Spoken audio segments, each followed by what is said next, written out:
अस्सलाम वालेकुम। तारीख़ के शायकीन, आज मैं आपको जनूबी एशिया की तारीख़ की एक अजीम सल्तनत मुग़लिया सल्तनत के अरूज ज़ुल्क़िफ़र पर ले जाने वाला हूँ। तकरीबन 60 साल तक कायम रहने वाली इस सल्तनत ने बरसग़ीर के कल्चर और तहज़ीब पर एक गहरा असर छोड़ा। आइए इस अजीम सल्तनत की तारीख़ में इसके आगाज़ से लेकर ज़वाल तक गोता लगाते हैं। मुग़लिया सल्तनत का क़यामी दास्तान बाबर के आने और बाबर दूजी शिक्स में पानीपत की पहली जंग से शुरू होती है। ज़हीरुद्दीन बाबर, जो तैमूर और चंगेज़ खान के नस्ल से था, ने इस फैसला कन जंग में इब्राहिम लोदी को शिकस्त देकर मुग़लिया सल्तनत की बुनियाद रखी। बाबर एक बहादुर और ज़हीन हुक्मरान था, जिसने नई फ़ौजी तकनीकें मुतारफ़ करवाएं और दहली में अपनी हुकूमत कायम की। बाबर के बाद उसका बेटा हुमायूं तख्त पर बैठा। ताहम हुमायूं को बेशुमार चैलेंजेस का सामना करना पड़ा, जिनमें शेर शाह सूरी के हाथों शिकस्त भी शामिल थी, जिसकी वजह से इसे जलावतनी का सामना करना पड़ा।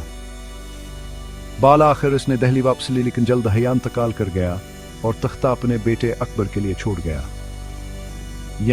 मुग़लिया सल्तनत का रोज अकबर आज़म, जिसने इनपाफ पैजरिक से नक्शरोपाई तक हुकूमत की, हिंदुस्तान में मुग़ल हुकूमत को मुस्तहकम करने में अहम किरदार अदा किया।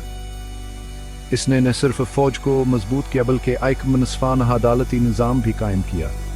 अकबर की मज़हबी रवादारी की पॉलिसियों और दीन इलाही के नफाज ने सल्तनत को मुस्तहकम करने में अहम किरदार अदा किया। अकबर के बाद जहांगीर और फिर शाहजहां ने बागडोर संभाली।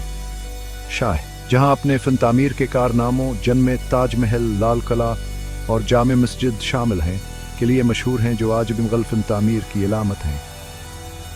और औरंगज़ेब, जिसने 24 अरस से 2 तक हुकूमत की, ने अपनी हुकूमत का बीशतर हिस्सा फ़ौजी मुहिमात में गुजारा, जिससे सल्तनत की हदूद जनूबी हिंदुस्तान तक फैल गई।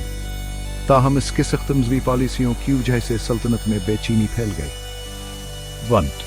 मुग़लिया सल्तनत का ज़वाल और औरंगज़ेब के बाद सल्तनत में कमज़ोर हुक्मरानों का एक सिलसिला देखा गया, जो इशू अशरत में मुब्तला थे और सल्तनत को मुअस्सर तरीके से चलाने में नाकाम रहे। इसकी वजह से अंदरूनी कशमकश पैदा हुई और मकामी ताकतें जैसे मराठों, सिखों और राजपूतों का अरोज हुआ। यूरोपियों, ख़ास तौर पर अंग्रेज़ों और फ्रांसीसियों के आने ने मुग़लिया सल्तनत को मज़ीद कमज़ोर कर दिया। सन 1757 में प्लासी की जंग में अंग्रेज़ों ने बंगाल पर कब्ज़ कर लिया और 1766 में बक्सर की जंग के बाद उन्होंने मुग़लों को बेख्तियार कर दिया। आखिरी ज़रब 1840 की जंग आज़ादी के दौरान लगी, जब आखिरी मुग़ल बादशाह बहादुर शाह ज़फ़र को अंग्रेज़ों ने गिरफ़्तार कर लिया। मुग़लिया सल्तनत का बाज़ाब्ता ख़ात्मा हो गया और बहादुर शाह ज़फ़र को रंगोन जलावतन कर दिया गया, जहां उनका इंतकाल हो गया। मुग़लिया सल्तनत की मेरास मुग़लों ने एक अमीर सकाफ़ती वर्सा छोड़ा। उनके क़िले, बागात और मसाजिद आज भी फ़न तामीर के शाहकार समझे जाते हैं।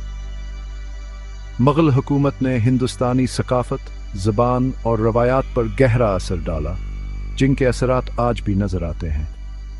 नतीजा ये है मुग़लिया सल्तनत की कहानी, एक ऐसी सल्तनत जो कभी दुनिया की ताकतवर तरीन सल्तनतों में शुमार होती थी, लेकिन बलाखिर कमज़ोर क़यादत, अंदरूनी तनाज़ात और बरतानवी चालों की वजह से ज़वाल पज़ीर हो गई। मुझे उम्मीद है कि आपको ये वीडियो मालूमाती मिली होगी। अगर आपको ये पसंद आई है तो बराए करम लाइक, शेयर और सब्सक्राइब करें। शुक्रिया।